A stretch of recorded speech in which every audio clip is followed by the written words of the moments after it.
When Arizona rancher Warner Glenn saddled up his mules on that spring day 12 years ago, he was tracking mountain lions. He's hunted the big cats since 1948.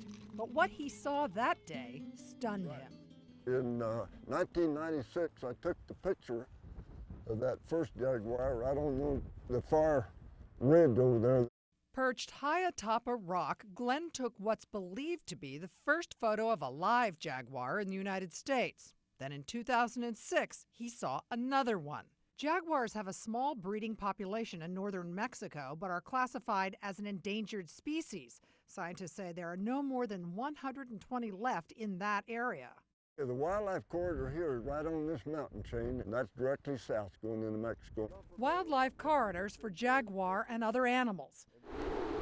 But this, say conservationists, could stop the creatures in their tracks, the border fence. Last month, the Department of Homeland Security waived 30 environmental laws to finish 470 miles of fence by the end of the year. I feel an urgency to get this tactical infrastructure in, and although we're going to be respectful of the environment, we're going to be expeditious. Critics of the Department of Homeland Security say this fence is not keeping people out. These items were discovered right along the fence by a border landowner, but they say it is stopping wildlife from crossing back and forth across the border.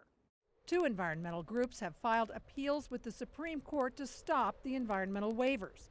They say national security and the environment don't have to be at odds. What we're looking at here is the federal government ramming a project through that's ineffective and is going to harm our public lands and our wildlife and is going to be, irreparable. That worries mountain lion tracker Jack Childs. He captured video of this jaguar a few months after Glenn. Now he spearheads the Borderlands Jaguar Detection Project. I have no idea what the end result of all this border infrastructure is going to be. I know what's happening now is bad for wildlife, especially our jaguar. We followed Childs and biologist Emil McCain up into the mountains to one of 50 remote cameras they've planted to track jaguars as they roam across the border. We're going to check the camera, see what's been here in the last few weeks. Got a coyote. There's a mountain lion, cottontail rabbit. No jaguars this time, but they've photographed 3 different cats on numerous occasions since 2001. For Glenn, protection of the jaguar is about much more than just the border fence. It's about what's left in the wild. It's just an animal. It's a beautiful, magnificent cat, and they're having a little bit of trouble surviving, but they're doing it.